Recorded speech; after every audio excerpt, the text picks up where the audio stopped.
Hey guys, Captain Henson here. So in today's video, I'll be talking about the Shadows of the Empire novel. And just the novel. The other pieces of the multimedia project I can talk about at a later date.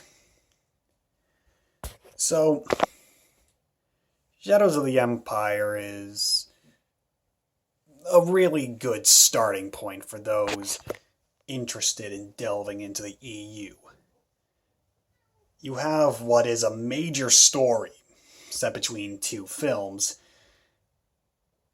Really, the only major story to happen between said films, and it's standalone.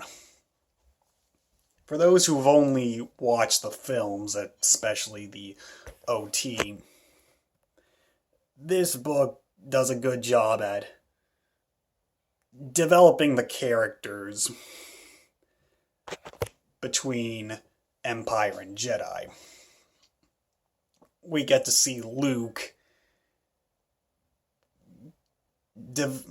get closer to becoming the confident Jedi Knight we see in Jedi. Like, we see him finally building his own lightsaber. And we see his confidence grow more, especially after the, events of Empire. So what is this book about? Well, the book starts off with Leia, Luke, and Lando, trying to track down Boba Fett to rescue Han. Of course, we know that won't work, or it can't work. And while that's going on, Vader himself is, trying to get Luke, to bring him to the dark side. And we get introduced to a new villain, Prince Xizor, of the Falleen species. He's the leader of the Black Sun. And, of course, some years later, we would get the Darth Maul miniseries where we see, pre-episode 1, Palpatine sends Maul to pretty much destroy the Black Sun leadership, so they wouldn't have much power. And then, of course, cut to many years later in the timeline, Palpatine is using the Black Sun for, they're useful to the Empire. It is one of the biggest criminal organizations in the Star Wars universe, after all. So Prince Xizor, finding out that Vader wants Luke alive, sends out a bounty for Luke's death. Xizor and Vader have a rivalry going. And of course, given Palpatine is, Palpatine, he really stirs the pot between the two. The two fight for Palpatine's affections.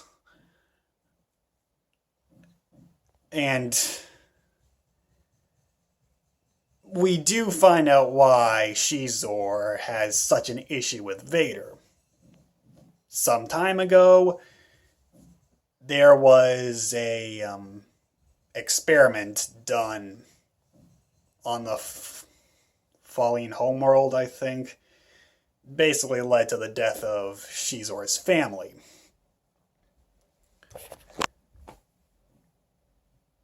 Which we find out fairly early on in the book itself, and of course it comes as a reveal to Vader near the end.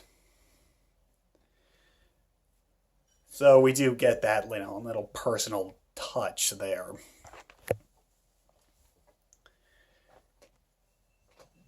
So the OT characters are treated, honestly, really fucking well. No real out of character moments. I'd say for the most part when it comes to the Bantam era. And when I get to the New Jedi Order slash Del Rey era, I can really talk there. But from what I've seen of the Bantam era, the writers knew how to write these characters. I mean, it's not that hard. I wouldn't think it's that hard to write those characters, but still nice. Getting to see more of Vader and Palpatine's relationship is interesting. This is a point that I thought was really well handled in the Force Unleashed multimedia project. Because we do get, at least, we get a good glimpse of it in episode 6, not really in 5, mostly in 6.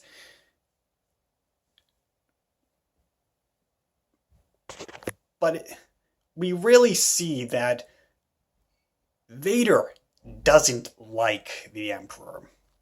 Now, while he would never outright say it, or even admit it to himself, he doesn't like the Emperor. And of course, with the context of the prequels in mind, it's very obvious as to why. It's not as simple as, oh, Sith wants more power. Because while that is there, with the prequels in mind, there's more to that. And Xizor is a really good villain. I love looking into the criminal side of the Star Wars universe, and it's definitely one of the reasons why I say something like Bounty Hunter, or I love Bounty Hunter so much. Or that. Yeah. He's good, he's smart, competent, partially a sex-fueled maniac given what he tries to do with Leia later on in the book. But, I mean, he does get kicked in the balls, so there's that. Though I will say, one point, when he says Leia, the thing with the Falleen, at least with the males, is that they release pheromones that drive females to them. So he does this while in Leia's presence, and she, of course, gets attracted to him. And at one point, he asks her, to, strip down. And at this point, after getting a distraction from Chewie, she's able to snap out of it. But she, at the very least, is able to take off her, I want to say they were boots, but I can't remember. And Xizor, in his mind, says something along the lines of, oh, all I was able to see were her feet. The only new part of her body I was able to see were her feet. And it sounds like he says it in a disappointing way, but I mean, I don't see why that would be disappointing. Another new character we get is Guri. She's what I could call a replicant. She's a droid that's designed to pretty much look, sound, act, feel like a human. Though, of course, having, the strength and there being something off about her. She does have somewhat of an arc in this, though. Most of her arc is dedicated to the comic sequel story, Evolution, which is a story I would highly recommend because it was released 2 years after the multimedia project, but it does tie things up. We get to see, an end to Guri's character arc that's started, or her character arc is continued at the end of this, she gets into a fight with Luke Skywalker. Luke doesn't kill her, even though she says, I lost, kill me.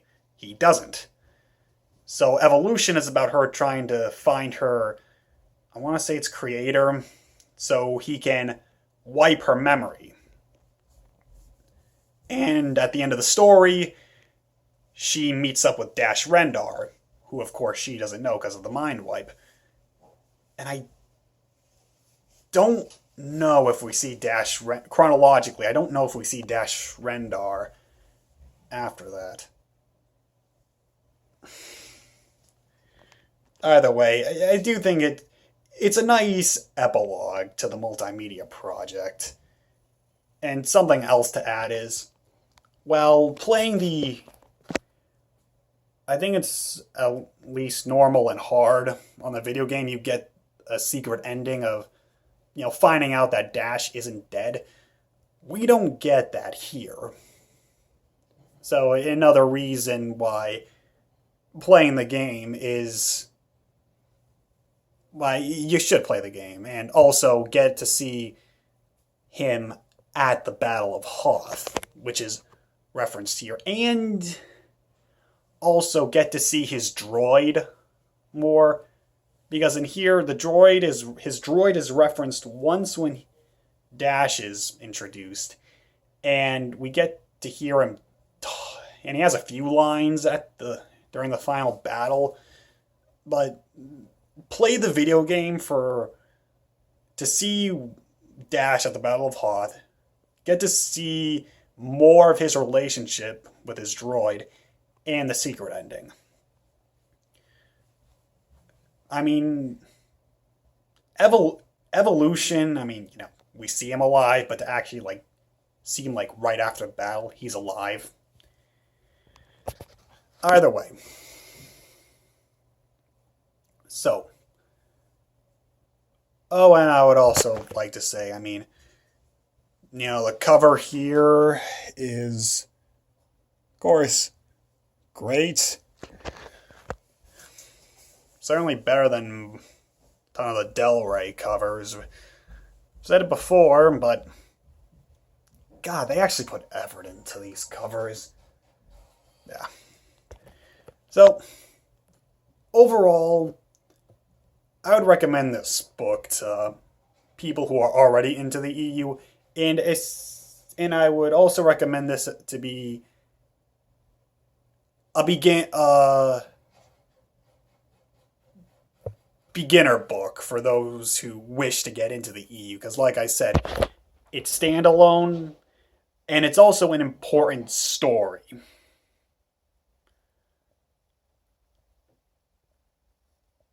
Because, yeah, you can go to, say, Heir to the Empire, or, I don't know,